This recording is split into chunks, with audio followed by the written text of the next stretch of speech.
And thanks once again for honoring our invitation. We call this press conference specifically to address the issue of insecurity, with particular reference to the role of Boko Haram and the Islamic State in West Africa. Also, so that we can highlight what the military is doing in this regard, and also to rally support for the gallant men and women who are making all necessary sacrifices to keep us safe. As we will have noticed, Boko Haram and the ISWAP have recently changed their strategy. In the wake of their ceaseless pounding by the military, at its peak, Boko Haram, you remember, in particular, was a fighting force, conquering and keeping territories, installing and deposing emirs, and also collecting taxes.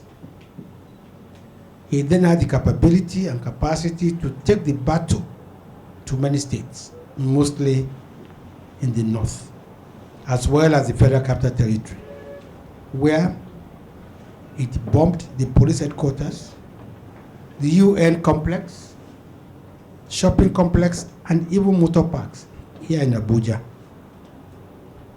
Upon assumption of office on May 29, 2015, President Muhammadu Buhari directed the Command and Control Center to relocate from Abuja to Maiduguri and rally support of our neighbors as well as the international community. This yielded immediate results, as Boko Haram was not only decimated, but all the territory under its control was recovered. The insurgents also lost the capability to carry out the kind of spectacular attacks they were used to, and then resorted to attacking soft targets, including churches and mosques, as well as schools. You may wish to recall that Boko Haram insurgents didn't use to discriminate between Christians and Muslims when they carried out their attacks in the past. Churches and mosques, Christians and Muslims were attacked without discrimination. When they targeted motor parks, the religion, gender, ethnicity, or political leaning of the victims didn't matter to them, as long as they inflicted the maximum damage to lives and property. But in the wake of a renewed onslaught by tireless military against Boko Haram and their ISWAP allies in recent times, the insurgents have apparently changed their strategy. They have started targeting Christians and Christian villages for a specific reason, which is to trigger a religious war and throw the nation into chaos. Apparently, they have realized how emotive and divisive religion can be when exploited by unscrupulous persons. Lest I am misunderstood, let me repeat. The insurgents who delude themselves as Muslims, whereas they are nothing more than bloodthirsty, rapacious killers who subscribe to no religion, have recently started targeting Christians with a view to sowing the seed of confusion and discord between the two great religions. This is not to say that they have stopped attacking Muslims, but they seem to now have a deliberate policy of attacking Christians. The attack on a Christian village, Korangulume, near Chibok, the killing of the chairman of the Christian Association of Nigeria, the late Lawan Andimi, in Michika local government in Adamawa State, the killing of Roville Dacia Dalep, a student who was also a member of the Church of Christ in Nations, cousin, and the killing of 11 Christians on Christmas Eve fit into this new strategy. Some have misinterpreted this to insinuate a systematic campaign to persecute Christians in Nigeria. This is absurd and very unfair to the men and women who are daily battling the insurgents. These men and women are both Christians and Muslims.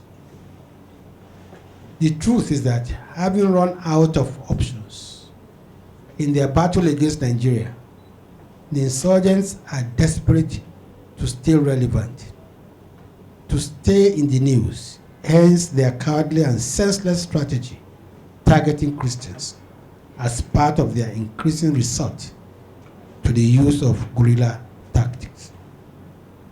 We want to therefore appeal to our religious leaders, both Christians and Muslims, not to fall for this desperate move by the insurgents. We appeal to them not to allow them to divide us as a people and weaken our resolve to deal decisively with the insurgents. In addition, we must also give our unalloyed support to the military, which has also upped the ante against the insurgents.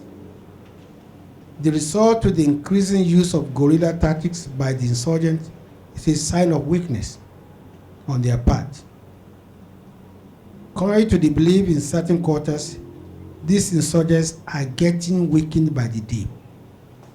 Most times, they are very hungry, and they go there to loot food stores and loot, food stalls, thanks to the gallantry of our men and women in uniform. The renewed vigor by the military in their war against the insurgents is paying off handsomely, judging by the victories we have recorded in recent times. This includes the killing of top ISWAP leaders at 2 separate meeting venues at Mate local government in Borno State a few days ago. A similarly successful attack against the leadership of Boko Haram in Alafa Yagayaga in Borno State earlier this month. It also includes the killing of the Boko Haram chief judge in Lake Chad. The infighting in the leadership cadre of Boko Haram is a fallout of the pressure on the insurgents by the military. The continued falling by the military of many attacks by Boko Haram is part of our success, and the continued decimation of the insurgents across the entire Northeast. Also, the inability of the insurgents to hold any territory or carry out the kind of spectacular attacks they used to carry out in the past. These are signs that the military, that we are winning the war.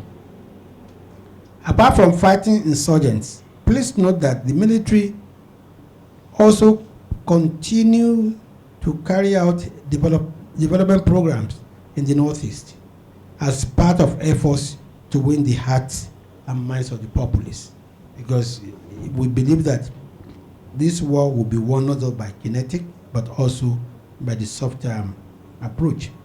The military is currently engaged in road and bridge construction and repair, provision of potable water in all these territories, scanning of roads and highways to detect planted IEDs and keep the roads safe. They even take upon themselves teaching in schools where there's shortage of teachers. They have medical outreaches. They provide educational materials, including books. And they also work with civilians to ensure that things are in order in many towns and villages. In conclusion, we want to once again appeal to our leaders, especially religious leaders, not to fall for the antics of Boko Haram and ISWAP, who are trying to divide us along religious lines by targeting Christians for attacks.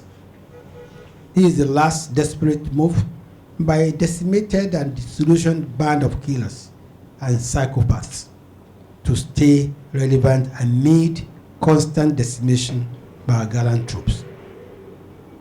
We have what it takes to come together and foil this divisive and satanic strategy. We appeal to Nigerians to support the military as it moves to decapitate the insurgents. Second-guessing the military at this time is like playing into the hands of Boko Haram. Gentlemen, I thank you for your very kind attention.